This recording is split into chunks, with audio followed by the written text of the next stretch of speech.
उजागर भारत और इस वक्त मैं मौजूद हूँ रांची के ऑक्सीजन पार्क में और हमारे साथ कुछ यूथ बैठे हुए हैं। तो आइए हम उनसे जानने का प्रयास करते हैं आगामी जो लोकसभा चुनाव है 2024 का, तो उसमें क्या कुछ यूथ का वो प्रधानमंत्री के रूप में मोदी जी को देखना चाहते हैं या क्या कुछ वो नया बदलाव चाहते हैं। आइए हम जानने का प्रयास करते हैं। जोहार। जोहार जी, तो अभी जैसे आगामी जो 2024 का जो लोकसभा चुनाव आने वाला है, तो उसमें आप अभी जितने माननीय प्रधानमंत्री जी ने जितना उनका दो सत्र चला है कार्यकाल का, तो इससे जो उनका जो जितना भी कार्यकाल चला है उसमें कितना वो युवाओं के लिए कितना विकास उन्होंने किया, कितना रोजगार दिया नहीं दिया, तो आगे आप मतलब किनको देखना चाहते हैं प्रधानमंत्री के रूप में? देखिए, अभी के जो प्रधानमंत्री हैं बहुत अच्छे हैं, क्योंकि अभी अगर यदि रोज़गार की बात किया जाए तो रोज़गार उतना दे नहीं पाए हैं, और मुद्दा की बात किया जाए तो उसमें बहुत बेहतर किए हैं। अभी के समय में अयोध्या मंदिर 370 और ये जो 3 तलाक वाला जो था वो सब मुद्दा वो जो सॉल्व किए हैं, बहुत अच्छा ही काम किए हैं। और प्रधानमंत्री योजना में बहुत जैसे कि मान लीजिए किसी का पहले खाता नहीं था, खाता खुलवा दिए, फिर शौचालय का व्यवस्था नहीं था, शौचालय की व्यवस्था करवा दिए। तो बहुत ऐसा जो काम हुआ उनका बहुत अच्छा हुआ है, लेकिन रोज़गार के मामले में नहीं कर पाया है। जी, तो यूथ को तो चाहिए होता है रोजगार, और रोजगार के मामले में आप यही कहना चाह रहे हैं कि जो मोदी सरकार है वो कहीं ना कहीं विफल रही है। विफल इसलिए रही है क्योंकि अभी के समय में डिजिटल ऑनलाइन सब सारा काम हो रहा है। अगर यदि हम ट्रेन में बात किया जाए तो कहीं और की बात किया जाए, हम लोग अगर यदि कोई कागज़ भी भेजवाना रहता है तो हम लोग अभी डायरेक्ट फ़ोन के माध्यम से या किसी और के माध्यम से हम लोग भेजवा देते हैं। मतलब पहले कोई आग पहुंचाता था फिर आता था, अभी के समय में वो है नहीं। अगर यदि कोई भी काम अभी होता है लैपटॉप से या तो कंप्यूटर से, तो फटाफट मतलब हो जाता है। डिजिटल इंडिया में अभी यही फ़ायदा हो रहा है, जिसके कारण से रोज़गार मिल नहीं पा रहा है। जहाँ 10 आदमी काम कर रहा था वहाँ पे अभी 2 आदमी काम कर रहा है, जिसके कारण 8 आदमी अभी बेरोज़गार घूम रहे हैं, उसको रोज़गार नहीं। तो डिजिटल इंडिया के आने से बहुत सारी सुविधाएं मिली हैं, लेकिन अगर यूथ के पास रोजगार ही नहीं रहेगा तो सिर्फ डिजिटल इंडिया कर देने से भारत में, या फिर जैसे आपने कहा कि मोदी सरकार ने मतलब अभी शौचालय का जो निर्माण करवाया है, लेकिन उसका जो क्वालिटी होता है वो काफ़ी लो क्वालिटी का होता है, और तो उसमें कैसे मतलब वो शौचालय जो होता है उसकी ऊंचाई काफ़ी कम होती है, तो गुणवत्ता में भी कमी देखी गई है। तो इस तरह से, और मैक्सिमम जो लोग हैं वो स्वच्छता के तरफ अभी तक भी वो लोग जागरूक नहीं हुए हैं, तो कैसे शौचालय का उपयोग तो गांव वाले कर नहीं पा रहे हैं। गांवों का देश है ना भारत।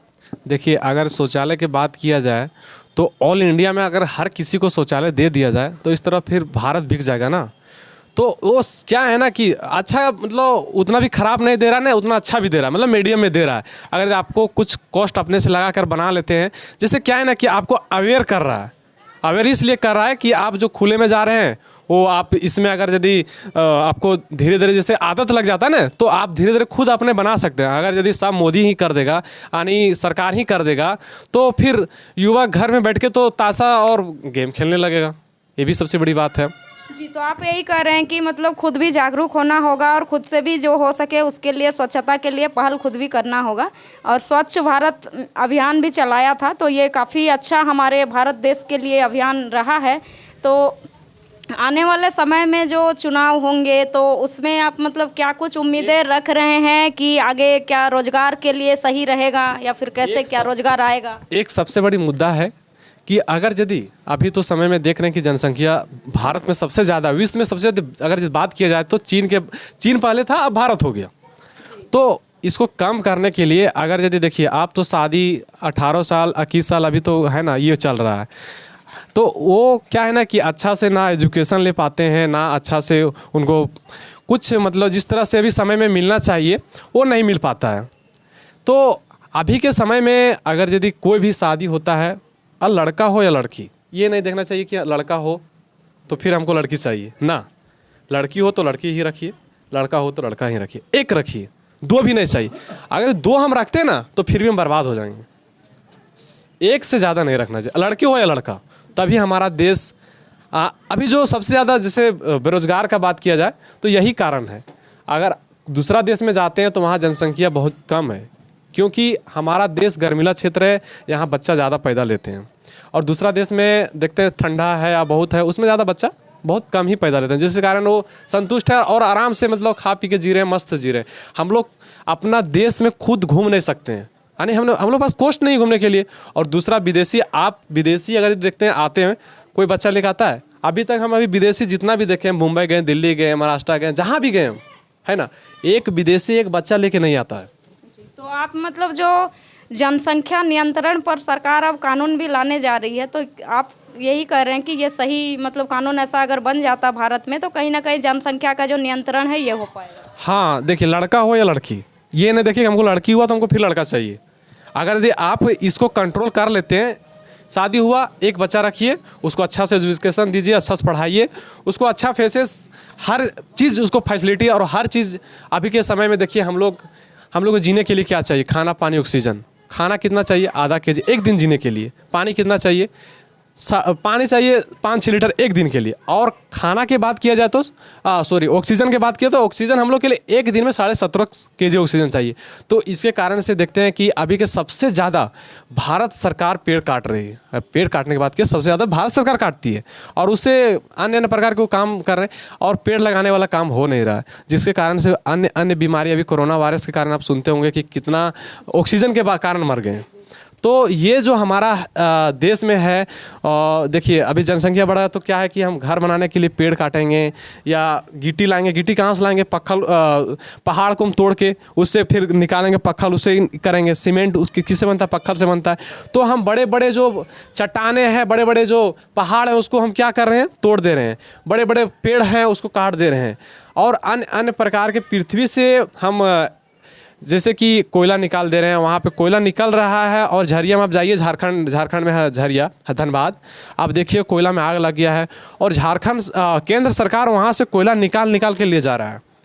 और वहाँ के लोग, हम तो गए हैं धनबाद, हम गए हैं धनबाद गए, वहाँ के जो मूल निवासी हैं, जो कोयला वहाँ से निकल रहा है, वो खुद ही मतलब इतना गरीबी स्थिति उन लोग का है, जो खुद उन लोग खाने के लिए उन लोग को मिल नहीं रहा है। और वहाँ से जो सोना निकल रहा है, सोचिए तो मतलब उन लोग को ये परिस्थिति खराब है। तो हम लोग तो इधर तो बात ही हटाइए, क्योंकि हम लोग का सबसे बड़ा संपत्ति क्या था, कोयला है ना, अबरक है।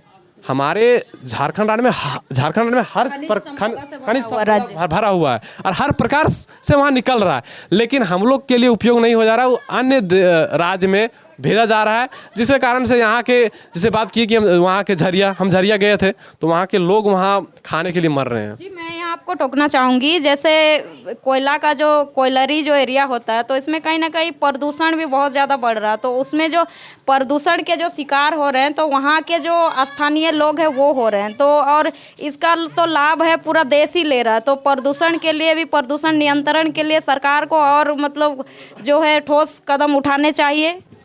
देखिए, सरकार तो इसमें जब उठाना चाहिए तो उठा नहीं पाया, और अब उठाएगा भी नहीं, क्योंकि झारखंड सरकार को खोखला कर दिया।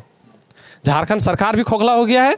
देखिए, अभी के समय में विधायक अगर बात किया जाए, मंत्री बात किया जाए, तो अन्य राज्य के, यूपी के हैं, तो फिर बिहार के हैं, हमारे राज्य के नहीं। आप बड़े बड़े सीनियर जाइए ना, IAS IPS जो मिलेंगे ना, वो यहाँ के झारखंड के भी नहीं मिलेंगे, अन्य राज्य के हैं, और यहाँ से बहुत कम ही बन पाते हैं।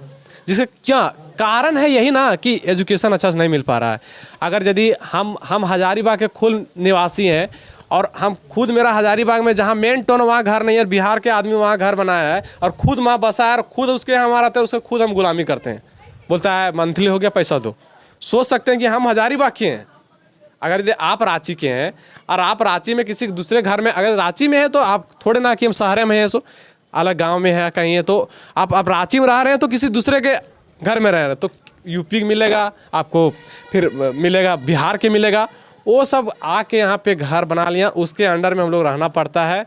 जिसके कारण से हम लोग को ये तकलीफ जो हो रहा है, बहुत दिक्कत हो गया है। जिसके कारण से ये लगता है कि हमको नहीं लगता कि बदलाव ही हो पाएगा, क्योंकि झारखंड के तो इधर तो अबरक और कोयला निकाल के तो बर्बाद कर दिया, और यहाँ के दूसरा निवासी आके यहाँ के झारखंड के लोगों को और बर्बाद कर दिया। जी, मैं लास्ट एक आपसे सवाल पूछना चाहूँगी, यूथ्स को आप क्या मैसेज देना चाहते हैं? देखिए, यूथ को हम मैसेज देना चाहते हैं कि ये नहीं देखिए कि कौन अगर यदि वो अच्छा से उसका एजुकेशन नहीं है, अच्छा से पढ़ा लिखा नहीं है, और वो पैसा कारण दे के अगर यदि आपको चुन ले रहा है, तो आप सबसे बड़ा बुड़बक है। क्योंकि वो अगर आप कोई काम करवाने जाते हैं ना तो आपको ऐसे नहीं कर देगा वो भी पैसा लेगा। मतलब इधर से आप अभी तो पैसा लेगा लेकिन बाद में सोच रहा पैसा वो आपसे वसूल लेगा। तो ये हम लोग को सोचना चाहिए अभी के समय में। अपना झारखंड में अगर कोई अच्छा गरीब हो चलेगा, लेकिन उसका विचार सोच विचार उसका अच्छा रहना चाहिए, तो हमारे राज्य में और शहर और गांव तभी विकास हो पाएगा। जी बहुत बहुत धन्यवाद आपका।